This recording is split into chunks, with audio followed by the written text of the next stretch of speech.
500 বছর পর অযোধ্যা ফিরছেন রামলালা। দীর্ঘ আন্দোলনের পর ফিরছেন শ্রীরাম। রিপাবলিকে বাংলার একমাত্র জীবিত করসেবক।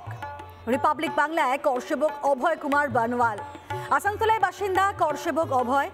আন্দোলনে শরৎ ও রাম কোঠারি সঙ্গী ছিলেন এই অভয় বনওয়াল। রাম মন্দিরে উদ্বোধনী অনুষ্ঠানে আমন্ত্রিত তিনি। আর রিপাবলিক বাংলায় সেদিনের ভয়াবহ দিনে বর্ণনা দিলেন অভয় বনওয়াল। রিপাবলিক বাংলায় আপনারা দেখেছিলেন রাম কোঠারি এবং শরৎ কোঠারির গল্প।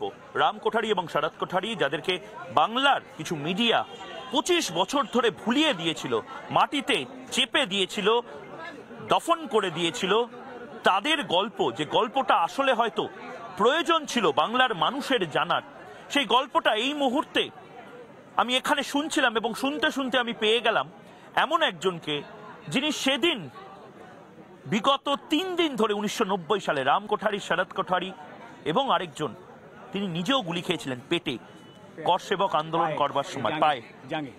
আমার সাথে এই মুহূর্তে রয়েছেন অভয় কুমার বনওয়াল, আসানসোলের মানুষ। হ্যাঁ, সেদিন কি হয়েছিল? আপনি পায়ে গুলি খেয়েছিলেন? 1990 সালের 30 অক্টোবরের ঘটনা। বেনারস থেকে প্রায় 350 কিলোমিটার হেঁটে হেঁটে আমি অযোধ্যা পৌঁছেছিলাম। 23 তারিখ থেকে শরৎ আর রাম কোঠারি আমার সাথেই ছিল। শরৎ আমার বন্ধু। 23 তারিখে ওর সঙ্গে আমার জৌনপুরে দেখা। আমি ওকে জিজ্ঞেস করেছিলাম যে কি করে তুমি একা এসছো নাকি? ও বললো না, দাদা এসছে আমার সাথে, রাম কোঠারি। আমি বললাম তোরা দুজন কি করে এলে ভাই? সবাইকে তো বলা হয়েছিল যে একজনই যাবে। তখন ও বলেছিল যেখানে রাম যাবে লক্ষণ যাবে না। মানে এক বাড়ি থেকে, একটা পরিবার থেকে এক ভাই শুধু ভাইয়েরই ছিল, ওরা দুজনই এসেছিল। মানে কেন এরকম? মানে আপনারা কি ধরেই নিয়েছিলেন যে আপনারা হয়তো বেঁচে ফিরবেন না? না, আমরা ধরে ফেলেছিলাম যে রামের জন্য এসেছি, রামের কাছে চলে যাব। আর সেটা ভেবেই আমরা 30 অক্টোবর অযোধ্যাতে প্রবেশ করি। আজকে অযোধ্যা তো একদম চেঞ্জ। কিরকম লাগছে যে করসেবকপুরমে একসময় আপনাদেরকে দৌড়ে দৌড়ে গুলি করে মারা হয়েছিল, আজকে সেই করসেবকপুরমে জয় শ্রীরাম স্লোগান উঠছে? যে পুলিশ একটা সময় আপনাদের গুলি চালিয়েছিল, আজ পুরো এলাকা পুলিশ প্রোটেকশন দিচ্ছে।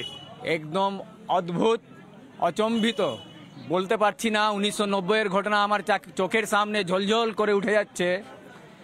আমি 30 তারিখ যেদিন, মানে আমি যখন ঢুকি অযোধ্যাতে, 1 কিলোমিটার বাকি ছিল রাম মন্দিরের কাছে যেতে, হঠাৎ একটা সাধুকে দেখি একটা বাসে উঠে ও আওয়াজ দিল যে যারা যেতে চাইছো চেপে যাও। সেই বাসের ছাদে আমি আর শরৎ চেপেছিলাম। সেই সময়কার ভিডিওতে দেখতে পেয়ে, আপনারা দেখতে নিশ্চয় হয়তো দেখেছেন, বাসের সেই বাস, যে বাস ব্যারিকেড ভেঙে যে ঢুকেছিল, সেই বাসের ছাদে দুজন ছিল, তার মধ্যে একজন আমিও ছিলাম। এবং এইটা আমি একবার দর্শককে বলবো, 1990 সালের যে পুরনো ক্লিপ আপনারা দেখেছেন, যেখানে বাসের একেবারে মাথার ওপরে যে দুজন দাঁড়িয়ে বারবার স্লোগান দিচ্ছিলেন এবং পুলিশ তারপরেই গুলি চালানো শুরু করে, তাদের মধ্যে একজন আজ আমার সঙ্গে দাঁড়িয়ে রয়েছেন। অভয় ভাই এই মুহূর্তে দাঁড়িয়ে রয়েছেন। তারপরে গুলি চললো এবং আপনার পায়ে গুলি লাগলো। আমরা বাস ব্যারিকেড ভেঙে রাম মন্দিরের একদম প্রাঙ্গণে পৌঁছে গেছিল। বাস থেকে লাফিয়ে আমরা কার সেবা করেছিলাম। যে গুম্বদ ছিল তার গুম্বদের উপরে ঝান্ডা লাগিয়েছিলাম আমি। দুজন চেপেছিল তার গুম্বদের মাথায়, একজন আমি ছিলাম, আমি ঝান্ডা লাগিয়েছিলাম। তারপরে আপনারা নিশ্চয় নিউজে দেখেছেন যে একটা যে ঝান্ডাটাকে ধরে একটা হনুমানজি সারাদিন বসেছিলেন, উনি সরেননি। সেই ঝান্ডাটা আমরা বিতর্কিত সৌধে প্রথম যে ঝান্ডা লাগিয়েছিলেন 1990 সালে 30 অক্টোবর। এবং যারা সংগঠক রাম মন্দিরের বা প্রধানমন্ত্রী, তারা কিন্তু আপনাকে বলেননি, আপনাকে সেই এক্সক্লুসিভ যে ইনভিটেশন, সেই ইনভিটেশনটা একবার একটু দেখান। আমরা অনেকেই ইনভিটেশন পেয়েছি, কিন্তু এটা একেবারে ভেতরে ঢোকার যে ইনভিটেশন, এটা একটু খুলে যদি দেখান এই মুহূর্তে। এই সেই ইনভিটেশন এবং এইখানে খুব সুন্দর একটি কার্ড দেওয়া হয়েছে। এটা সারা দেশের প্রায় 2500 মানুষকে এই কার্ড দেওয়া হয়েছে এবং এখানে রাম মন্দির আন্দোলনের বিভিন্ন মানুষের ছবি এবং তার পাশাপাশি শঙ্করাচার্যদের ছবি, বহু ধর্মগুরুর ছবি, অশোক সিংহালের ছবি এই মুহূর্তে রয়েছে সেই পবিত্র যে ইনভিটেশন কার্ডের সঙ্গে জড়িত যে সমস্ত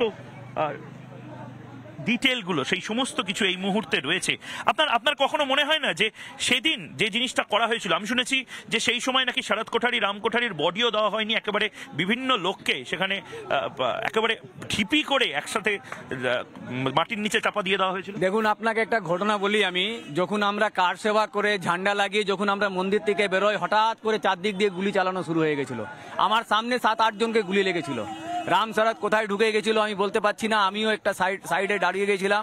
একজন আমার সঙ্গে যে মোটামুটি 24 ঘন্টা ধরে ছিল, তাকে গুলি লেগেছে। তাকে আমি বাঁচাতে গিয়েছি, তারপরে আমারও গুলি লেগে গেল জাঙ্গের মধ্যে। কোথায় লেগেছিল? এই জাঙ্গের মধ্যে।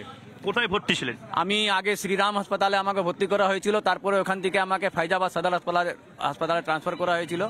সেখানে আমার ট্রিটমেন্ট চলে 9 দিন আমি ওখানে ভর্তি ছিলাম। তারপরে ওখান থেকে আমাকে আসানসোল আমার বাবা এসে নিয়ে যান, আর নিয়ে যেয়ে ওখানে আমার কাল্লা হসপিটালে আমি 6 মাস ভর্তি ছিলাম। তারপরে আমি স্ক্র্যাচ নিয়ে হাঁটতাম। সরকার থেকে আপনি কোনো সাহায্য কোনোদিন পেয়েছেন?